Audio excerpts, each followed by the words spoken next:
Hi there, my name's Mair and I'm speaking today with Serdar Ferit from Lyfta, co-CEO of Lyfta. And I'm speaking today on behalf of Open Drama UK as part of our hashtag drama support resource bank on YouTube. So Serdar, it's lovely to have you here with us today. Thank you so much for joining us. Thank you, Mair. It's lovely to be here. Can you tell us a little bit about your background, please? Yeah, sure. So I am currently, and hopefully for many years to come, the co-CEO of Lyfta, which is a storytelling or an immersive storytelling platform for education. My background is in filmmaking and in teaching. So I've done both. Actually, I did both in tandem for about a decade. Fantastic, really fantastic. Can you tell us a little bit about your teaching experience? Where was your first role? So my first teaching job was at a place called Collage Arts in Wood Green in North London. And it was with a group of young, mainly men, who hadn't managed to get a qualification. And so there were about 20 people on the course, 19 young men and one young woman, aged between 16 and 24. And my job was to get them their first ever qualifications. And in this case, it was a level 1 and level 2 qualification, which is a GCSE equivalent. And this was a bit of a baptism of fire, really, because I didn't at that stage have a teaching qualification. I was only studying for one at the time, on the job, as it were. And so we had 3 people in the group who had been to prison. And I haven't told you this, but on the very first day, the camera was stolen. And it was stolen by one of the young men on the course, while there were 5 members of staff in the room. So they didn't want to leave me alone. They wanted to start off with a practical exercise to engage all the new students, and somebody stole the camera. And very uncharacteristically, one member of the group came up to us after the session and said, "Look, this is a new chapter for me. I don't want to ruin this. I'm not a snitch, but it was so and so who took it." So we called the person and said, "Look, we got you on CCTV. Can you bring it back?" And he denied it for ages, but then in the end he brought it back and said, "Look, I just wanted to show my mum what we'd made." So we got the camera back, and that was my most challenging teaching role, but probably also my most rewarding. And so how did you say it was your most rewarding, so how did you get on? What were your sort of tips there? How did you manage to succeed as a teacher in that environment? It's a good question. I mean, initially, so my approach, and I think this has helped me get the job. So I just completed my master's in documentary filmmaking.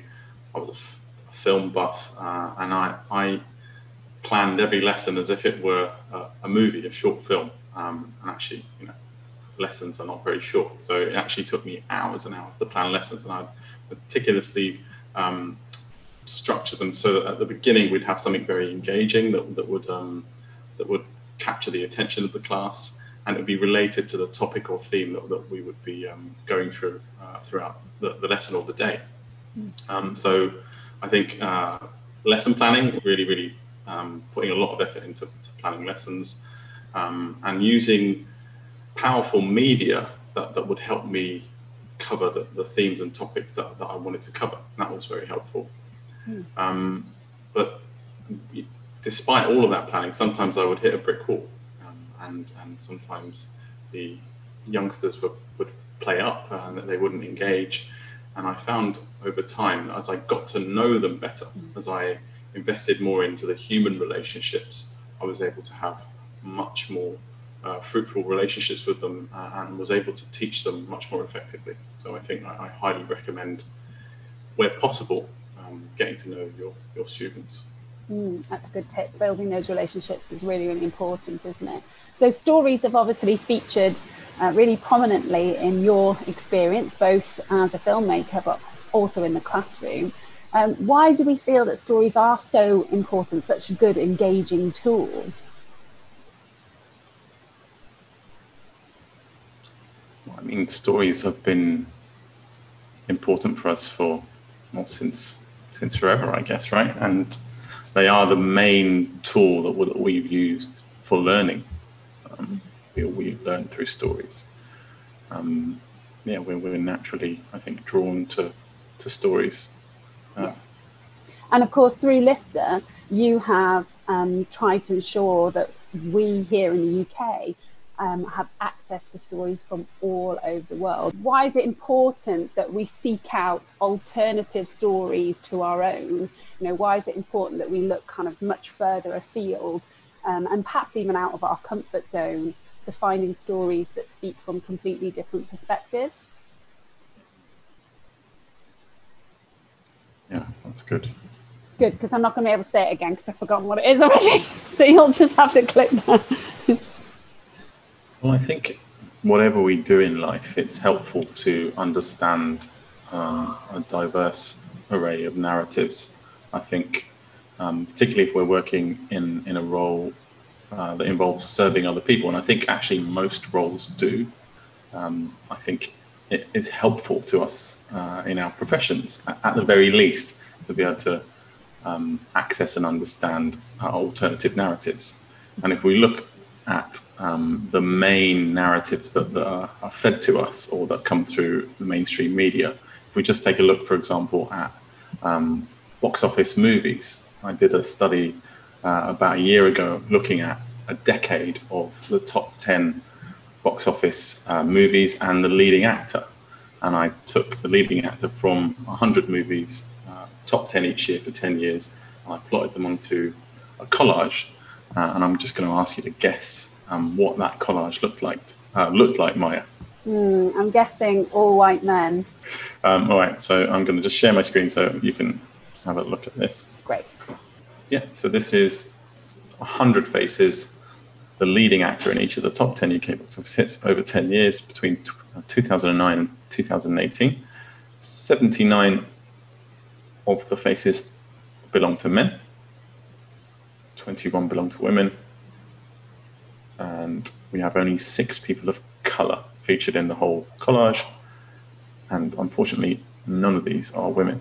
So we have no women of colour in the top 10 box office hits over a decade, so 100 box office hits over a decade. And this is not a good reflection of our society, is it? And it leads into, of course, the pressure that's building at the moment to decolonise the curriculum. We look at our drama curriculum at GCSE and A level in particular, and it is incredibly narrow. And I know the Royal Court Theatre are really campaigning in particular for some changes.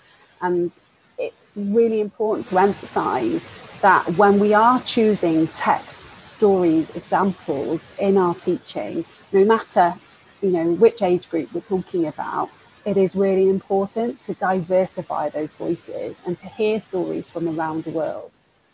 It is incredibly important, wouldn't you agree? I do agree, and I think it makes us richer. I really, really do. I think it makes us richer to know about a diverse set of narratives. I think it's empowering to be able to understand or know about lots of different stories. Yeah, absolutely. Right, so as we're coming to the end of our session now, can we sum up with 3 top tips for early career teachers, please? Well, my tips are obviously coming from my experience, but things that have served me well. So number 1 is use storytelling. Storytelling is a really powerful way of teaching. Use your own storytelling, but also use other people's storytelling. I taught media studies and multimedia, so I used a lot of brilliant, powerful clips, film clips, music videos, pieces of documentaries, TV programs, etc., to look at or to introduce various themes and topics. I found that really, really helpful. In drama, you can use scripts, you can use screenplays, you can use plays, you can use novels, and of course you can use cinema as well. So I highly recommend that. Second tip would be invest in your relationships with your students. As I mentioned, sometimes I hit a brick wall, despite all of the hard work I'd done to prepare lessons and try to make them as engaging as possible. Sometimes my students wouldn't engage, but I found that as I got to know them better, as I got to understand and appreciate what they were going through in their lives outside the classroom, I became better equipped to teach them, better equipped to connect with them and get through to them. And I highly recommend that you try to do that where possible. And the same applies, so my third tip, the same applies to colleagues. Invest in relationships with your colleagues, try to understand them as people. And you don't have to, we're sometimes drawn to colleagues who teach the same subjects as us. But again, there are so many interesting human stories in a staff room that we shouldn't limit ourselves to only forming relationships with colleagues who teach the same subject areas. So, yeah. And who are similar to us. It's, as we just said, hearing diverse opinions, voices, stories is a great way of trying to understand a particular cultural environment, such as a school. So what is Lyfta then? So Lyfta is an immersive storytelling platform. 10 years ago, Paulina and I, my partner and I, who started Lyfta, way before Lyfta was started as documentary filmmakers, we were making a documentary about this village in Ethiopia, and we were so captured by their story that we started to think, actually, we don't just want to make a documentary about this place. We want to take people there. We want to invite people to explore it for themselves. So about 10 years ago, we started to research how we might make the documentary experience more immersive and more experiential.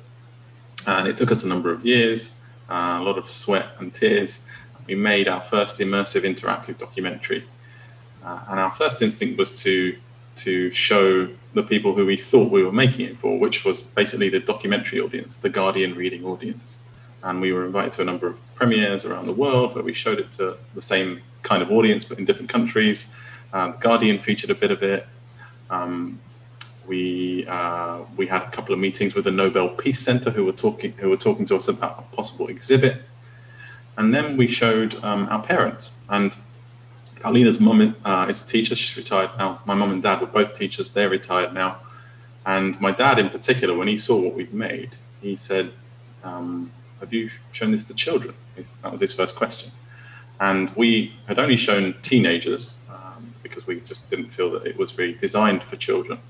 But being from a primary education background, he really encouraged us to show children. He had a hunch that children would really dig what we'd made. So based on his recommendation, we got to do some testing in a primary school. And I remember very, very clearly our very first test in a primary school was in a school in Ipswich. And it was with a group of 7 to 10-year-olds. And it was the most exciting audience we'd ever shown our work to. They didn't go on their break. They wanted to carry on. They were so engaged. And at the end, we planned 10 questions to see what they could understand, what they could process, what they could articulate. And they answered those questions to such a high standard that we were literally looking at each other going like, what the hell has just happened? And when we looked at their teacher, she was in tears. And because she was so proud of her students. And that was the very first classroom experience we'd had with our immersive documentary work. And that was the day when we thought, you know what, this is our new audience. Forget the Guardian readers. And no offense intended. We are Guardian readers ourselves.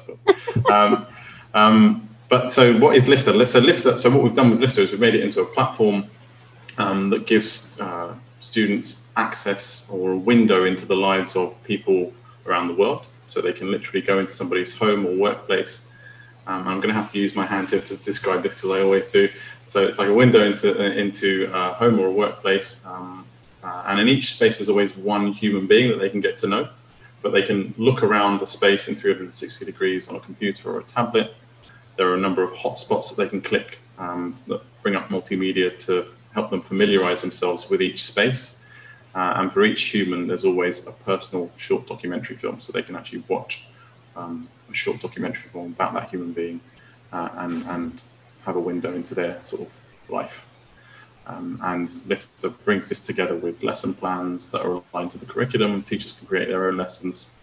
And the idea really is to is to expose children to lots of different narratives from around the world. And Yeah. our vision, sorry, I cut you off. No, I was just going to say, it sounds amazing for being able to create drama from these stories as well. A real possibility for devising theatre there. Yeah, definitely. I'd love some feedback on that from drama teachers. I know you've seen some of our stories, but our ultimate vision is that by the time a child leaves school, they would have been to every country in the world. They'd have had at least one meaningful human experience from each of those countries, hopefully more. They would have seen lots of different slices of life, lots of different cultures, heard lots of different languages, seen lots of different jobs. They'd have experienced the matrix of diversity that we believe will help them to become more global citizens by the time they leave school, and more rounded individuals. So that's what we're trying to do. Brilliant, absolutely fantastic. Great, thank you so much, Serdar. We really appreciate your time. And we'll put the Lyfta link at the end if anybody would like to visit the website. That's great. Thank you very much.